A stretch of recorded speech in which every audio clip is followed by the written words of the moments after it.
வணக்கம். கதிரவன் நியூஸின் இன்றைய நாளுக்கான காலை நேர செய்திகள். முதலில் தலைப்புச் செய்திகள். லெட்ரோ சமையல் எரிவாயு விலை தொடர்பில் வெளியான முக்கிய அறிவிப்பு. 2027 ஆண்டு முதல் அறிமுகமாகவுள்ள புதிய திட்டம் நாடாளுமன்றத்தில் அறிவிப்பு. இலங்கையில் எச்சரிக்கை மட்டத்தில் வெப்பநிலை விடுக்கப்பட்டுள்ள அவசர எச்சரிக்கை. மட்டக்களப்பில் தவறான நடத்தைக்கு உட்படுத்தப்பட்ட சிறுமி 29 வயது இளைஞர் கைது. உடனடியாக நடைமுறைக்கு வரும் வகையில் உயர்த்தப்பட்டுள்ள முக்கிய வரி வெளியான வர்த்தமானி அறிவிப்பு. இணைய விளம்பரங்களால் குறிவைத்து ஏமாற்றப்படும் இளைஞர்கள் விடுக்கப்பட்டுள்ள அவசர எச்சரிக்கை. யாழில் காரும் ஜேசிபியும் மோதி கோர விபத்து, ஒருவர் படுகாயம். அந்தரங்கத்தை அம்பலப்படுத்துவதாக பணம் பறித்த 62 வயது பெண்.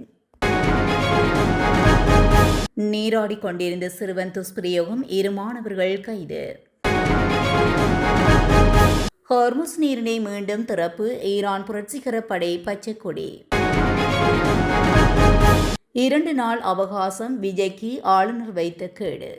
தொடர்பான விரிவான செய்திகள்.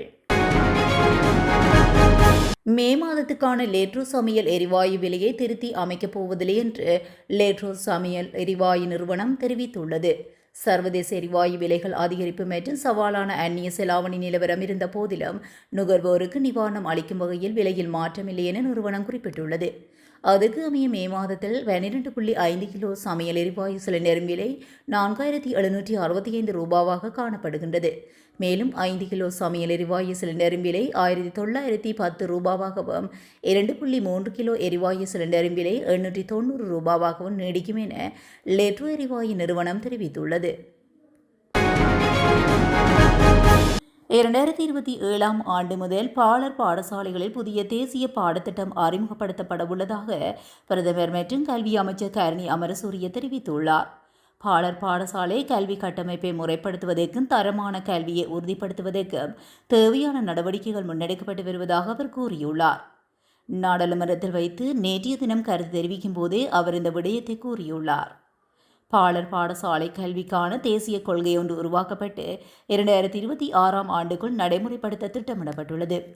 தேசிய கல்வி நிர்வாகம் மூலம் 2025 ஆண்டு அறிமுகப்படுத்தப்பட்ட தேசிய ஆரம்பகால குழந்தை பருவ கல்வி பாடத்திட்ட கட்டமைப்பின்படி ஆசிரியர்களுக்கான வழிகாட்டுகளும் மாதிரி செயல்பாட்டு களஞ்சியங்களும் தற்போது உருவாக்கப்பட்டு வருகின்றது. இதேவேளை மாகாண மட்டத்திலான ஆசிரியர்களுக்கு புதிய கட்டமைப்பை எவ்வாறு திறம்பட பயன்படுத்துவது என்பது குறித்த பயிற்சிகள் வழங்க ஏற்பாடுகள் செய்யப்பட்டுள்ளன. இந்த சீர்திருத்தங்கள் 2027 ஆண்டு முதல் முழுமையாக நடைமுறைக்கு வரும் என தகவல்கள் தெரிவிக்கின்றன. காலை 10 மணி முதல் மாலை 4 மணி வரை சூரிய ஒளியில் இருப்பது புற்றுநோயை ஏற்படுத்தக்கூடும் என்று சுகாதார அதிகாரிகள் எச்சரிக்கின்றனர். களுத்துறை பொது மருத்துவமனையின் புற்றுநோயியல் நிபுணரான வைத்தியர் ஹசந்தி ஜெயலத் இதனை தெரிவித்துள்ளார். இந்த பாதிப்பில் இருந்த பாதுகாக்க உடலை முழுமையாக மறைக்கும் ஆடைகளை அணிவதும் அவசியம் என்று கூறியுள்ளார். இதேவேளை வெப்பமான வானிலை குறித்து வளிமண்டலவியல் திணைக்களம் எச்சரிக்கை விடுத்துள்ளது. சபரமுவ வடக்கு, வடமத்திய, வடமேற்கு, கிழக்கு மாகாணங்கள் மற்றும் கொழும்பு, கம்பகா, ஹம்பாந்தோட்டை, மொனராகலை மாவட்டங்களில் சில பகுதிகளில் மனித உடல் உணரும் வெப்பநிலையானது வெப்ப குறியீடு பகல் நேரங்களில் எச்சரிக்கை மட்டத்தில் நீடிக்கக்கூடும் என்றும் அறிக்கையில் தெரிவிக்கப்பட்டுள்ளது. மட்டக்களப்பு மாவட்டத்தில் 15 வயது சிறுமியை பாலியல் வன்கொடுமை செய்த 29 வயது இளைஞர் ஒருவரை போலீசார் நேற்று முன்தினம் கைது செய்துள்ளதாக போலீசார் தெரிவித்தனர்.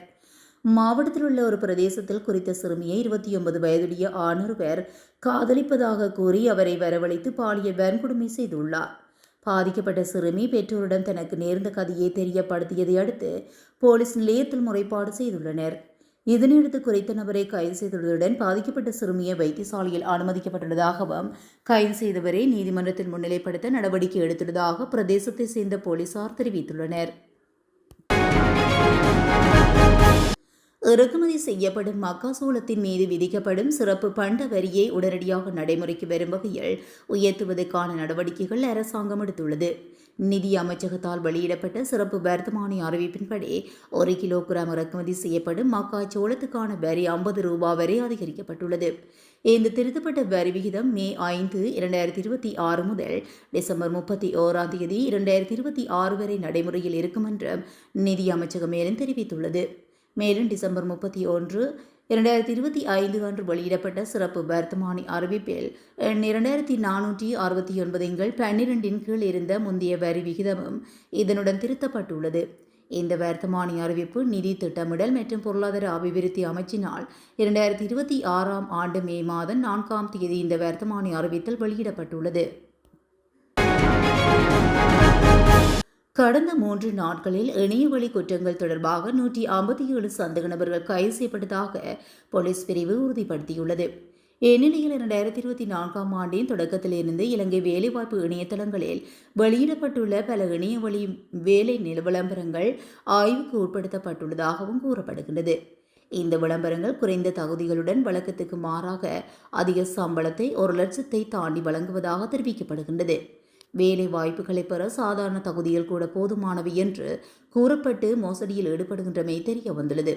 மியான்மர் மற்றும் துபாயில் செயல்படும் இணைய குற்ற கும்பல்கள் தகவல் தொழில்நுட்பம் தொடர்பான வேலைவாய்ப்பு போன்ற போர்வையில் இவ்வாறு இளைஞர்களை குறிவைத்து செயல்படுகின்றமையும் கண்டுபிடிக்கப்பட்டுள்ளது. இதற்காக இணையவழி குற்றவாளிகள் ஆட்சேர்ப்பு உத்திகளை விளம்பரங்கள் மூலம் மேற்கொள்வதாகவும் புலனாய்வாளர்கள் எச்சரிக்கின்றனர். யாழ்ப்பாணம் இணுவில் பகுதியில் இடம்பெற்ற கோர விபத்தில் ஒருவர் படுகாயமடைந்துள்ளார். குறித்த விபத்தானது நேற்று இடம்பெற்றுள்ளது. கார் ஒன்றும் ஜேசிபி ஒன்றும் மோதியே இந்த விபத்து சம்பவித்துள்ளதாக தெரிவிக்கப்படுகிறது. மருதனார் மடம் பகுதியிலிருந்து யாழ்ப்பாணம் நோக்கி பயணித்த ஜேசிபியும் யாழிலிருந்து மருதனார் மடம் நோக்கி பயணித்த காரும் மோதியே இந்த விபத்து இடம்பெற்றுள்ளது. இந்த விபத்தில் காரின் சாரதி படுகாயமடைந்துள்ளதுடன் கார் முழுமையாக சேதமடைந்துள்ளன. படுகாயமடைந்த நபர் சிகிச்சைக்காக யாழ்ப்பாணம் போதனா வைத்தியசாலையில் சேர்ப்பிக்கப்பட்டுள்ளார். ஏசிபியின் சாரதி சுன்னாகம் போலீசாரால் கைது செய்யப்பட்டுள்ளார். இதுகுறித்து சுன்னாகம் போலீசார் விசாரணைகளை மேற்கொண்டு வருகின்றனர்.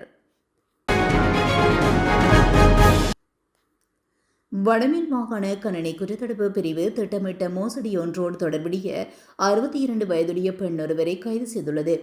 பாதிக்கப்பட்டவரிடமிருந்து தவறான காணொலிகளை பெற்றுக்கொண்டு அதனை இணையத்தில் வெளியிடுவேன் என மிரட்டி பணம் பறித்த குற்றச்சாட்டின் பேரிலேயே குறித்த பெண் கைது செய்யப்பட்டுள்ளார். போலீசார் வழங்கிய தகவலின்படி இந்த சம்பவம் தொடர்பான விசாரணைகளை தொடர்ந்து செவ்வாய்க்கிழமை சந்தேக நபர் கைது செய்யப்பட்டார். பாதிக்கப்பட்ட நபர் தனது அந்தரங்க தகவல்கள் வெளியிடப்படலாம் என்ற அச்சத்தில் சந்தேக நபரின் வங்கிக் கணக்குக்கு ₹1 லட்சம் செலுத்தியுள்ளார். அதன் பின்னரே அவர் கணனி குற்றத்தடுப்பு பிரிவில் முறைப்பாடு செய்துள்ள நிலையில் கைது செய்யப்பட்டுள்ள சந்தேக நபர் நேற்று குன்னாகல் நீதவான் நீதிமன்றத்தில் முன்னிலைப்படுத்தப்பட்டுள்ளதுடன் மேலதிக விசாரணைகளில் போலீசார் இறங்கியுள்ளனர். குளத்தில் நீராடிக் கொண்டிருந்த 12 வயது சிறுவனுடைய மலக்குடலில் பாசி மற்றும் தாமரை தண்டினை பலவந்தமாக நுழைத்த 2 மாணவர்களையும் போலீசார் கைது செய்துள்ளனர். இந்த சம்பவம் நவகத்தேகம பலகத வெவ பகுதியைச் சேர்ந்த 13 வயதுடைய ஒரு மாணவனும் மகபெத்தாவ பகுதியைச் சேர்ந்த 14 வயதுடைய மற்றொரு மாணவனும் ஆவார்கள்.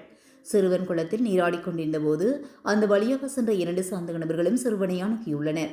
சிறுவனை நிர்வாணப்படுத்தி குளத்தில் இருந்த பாசி மற்றும் தாமரை தண்டினை சிறுவனுடைய மலக்குடலில் பலவந்தமாக நுழைத்துள்ளமை போலீஸ் விசாரணைகளின் மூலம் தெரிய வந்துள்ளது.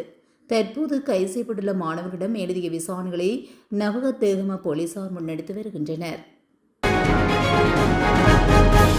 ஹார்மஸ் நீரிணை முடக்கம் காரணமாக அதிகரித்து வரும் எரிபொருள் செலவினங்களால் தற்போது சேவையில் உள்ள வானூர்திகளின் பயண கட்டணங்கள் வழக்கத்தை விட மிக அதிக அளவில் காணப்படுகின்றன.